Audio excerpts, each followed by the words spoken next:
bata, hinawakan ng pantalon ko, hindi ako hihila niya ako. Sabi ko, anong anak, bakit? Sabi siya, umiiyak siya, sabi niya, Mayor, putuli naman itong paa ko bukas, pero pag nabuhay ako, bigyan mo ako ng paa. Alam mo, dumiretso ako doon sa washroom, beta. Utang. Umiyak talaga ako, pero hindi ko pinahalata. Halata lang nakapula ang mata ko.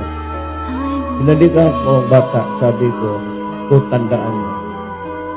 Pag wala akong maibigay sa iyo ng paa, itong isang paa, ipalipat ko sa iyo. Yan ang tandaan mo. Pre, pag napunta ako doon sa inyo, ikaw mag-alaga sa akin, ha? Magpagaling ka. Sir, salamat po talaga, sir. Huwag po kayo magbabago.